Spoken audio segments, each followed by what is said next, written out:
Et à chacune, que le Seigneur puisse nous rappeler combien nous sommes accueillis par lui, combien le Seigneur a exercé à notre égard une hospitalité extraordinaire.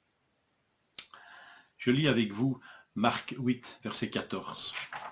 Les disciples avaient oublié de prendre des pains, ils n'en avaient qu'un seul avec eux dans la barque. Voilà les disciples accaparés par un oubli. Ils ont oublié de prendre des pains et n'en auront qu'un pour la traversée. Détail très touchant, ils n'en avaient qu'un pour la traversée. Il n'y a qu'un témoin direct de cette scène qui peut avoir donné ce détail. Il n'y en avait qu'un dans la barque pour la traversée. Ils sont accaparés, alors qu'ils viennent de vivre pour la seconde fois le miracle de la multiplication des pains, qui démontre combien Jésus pourvoit au pain sans problème, et qu'il est avec eux dans la barque pour cette traversée. Mais ils sont tout entiers préoccupés de cet oubli. Et quoi que Jésus leur dise, ils l'écoutent au travers de leur oubli, de leur manquement, de leur négligence. Les disciples raisonnaient entre eux et disaient « C'est parce que nous n'avons pas de pain qu'il nous parle de levain, qu'il nous donne cet enseignement. » Incapables d'écouter Jésus, tellement leur cœur est accaparé, ou leurs cœurs sont accaparés par cet oubli, par ce manquement. Jésus est en fait en train de les mettre en garde contre des choses bien plus importantes que le manque de pain. Et ils ne peuvent l'entendre. Ils raisonnent entre eux et n'écoutent pas le Seigneur bienveillant, qui est préoccupé d'eux pour des choses tellement importantes. Alors, si manquement dans nos vies nous constatons, si oubli dans nos vies nous regrettons, si négligence nous nous lamentons, ne nous privons pas d'en parler au Seigneur. Ne laissons pas ces manquements envahir tout l'espace de nos cœurs et de nos conversations. Ça peut endurcir nos cœurs. Ça peut les rendre inaptes à écouter vraiment ce que le Seigneur a à nous dire. Alors, il y a des choses ici dans le texte bien plus importantes aux yeux de Christ, aux yeux de Dieu, que d'avoir oublié des pains. Est-ce que nos vies aujourd'hui sont bloquées sur de telles pensées? Est-ce que nos cœurs sont envahis de culpabilité sur des manquements, sur des oublis, sur des négligences? Et nous sommes toujours en train de les ressasser.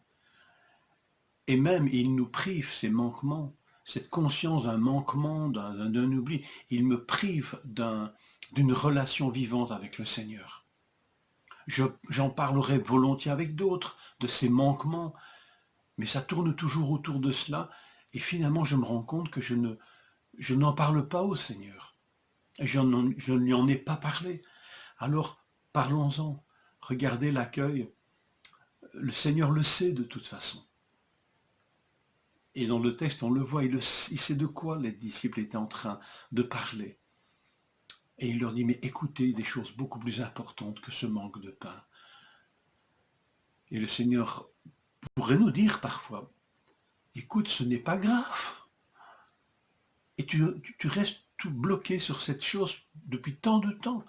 Mais à mes yeux, ce n'est pas grave. Parlons-en au Seigneur. Et même si c'est grave, le Seigneur est capable de nous pardonner et de nous permettre d'aller de l'avant, parce qu'il a des choses à nous dire bien plus importantes. Alors, en matière de choses importantes, il y a peut-être une chose qu'il ne faut pas oublier. Un oubli qui est beaucoup plus grave. Et je lis ceci dans Hébreux 13:2. N'oubliez pas de pratiquer l'hospitalité. Littéralement, le mot utilisé ici veut dire l'accueil de l'étranger, l'accueil de celui qu'on ne connaît pas. N'oubliez pas de pratiquer l'hospitalité, en effet, en la pratiquant. Certains ont accueilli des anges sans le savoir. Rappelons-nous, en ces temps de Noël, de la nativité, que la nativité du Seigneur, son incarnation, a commencé par un oubli d'hospitalité. Et Marie enfanta son fils premier-né, elle l'emmaillota et le coucha dans une crèche parce qu'il n'y avait pas de place pour eux dans l'hôtellerie.